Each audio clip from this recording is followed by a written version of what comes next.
क्या आप जानते हैं कि दीमक की रानी ना खुद चल सकती है और ना ही अपने हाथों से खाना खा सकती है। फिर भी हर पल कई सेविकाएं उसकी सेवा में लगी रहती हैं।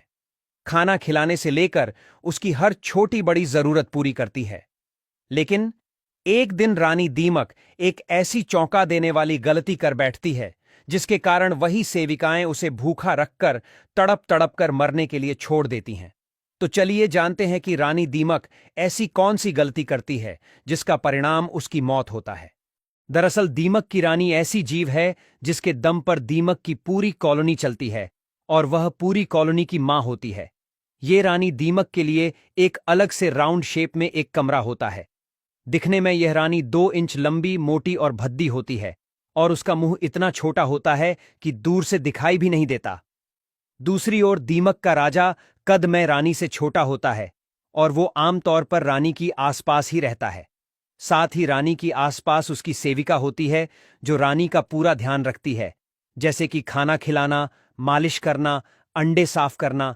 रानी का शरीर इतना बड़ा होता है कि वो खुद से खाना भी नहीं खा सकती। कॉलोनी में रानी का काम सिर्फ अंडे देने का होता है। वो दिन रात बस अंडे देती रहती है। वैज्ञानिकों के संशोधन के हिसाब से रानी दीमक 1 मिनट में 60 अंडे देती है, जिसका मतलब है कि 24 घंटे में तकरीबन 80,000 जीतने अंडे देती है। जैसे जैसे रानी दीमक अंडे देती रहती है, वैसे वैसे वर्कर इन अंडों को साफ करके उस कमरे में रख देती है जहां अंडों को स्टोर किया जाता है। फिर इन अंडों में से बच्चे निकलने में 1 महीने से लेकर 3 महीने तक का समय लगता है। यह समय वातावरण के हिसाब से कम ज्यादा होता रहता है। अगर ज्यादा गर्मी होती है तो बच्चे को बाहर आने में ज्यादा समय लग जाता है। दीमक के छोटे बच्चों को निम्फ्स कहा जाता है।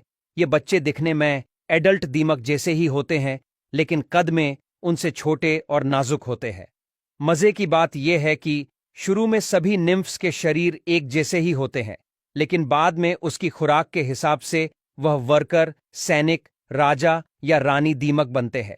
मतलब कि किसी निम्फ्स को वर्कर या सैनिक दीमक बनाना है तो उसको एक अलग भोजन दिया जाता है, और अगर किसी निम्फ्स को रानी या राजा दीमक बनाना होता है तो उसको विशेष भोजन और साथ साथ मालिश भी दी जाती है।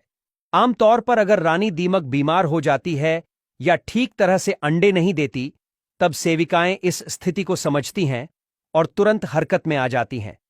वे रानी को विशेष और ज्यादा भोजन देने लगती हैं और उसकी मालिश भी करने लगती है, जिससे रानी दीमक को ज्यादा ताकत मिले और वह फिर से अधिक अंडे देने लगे।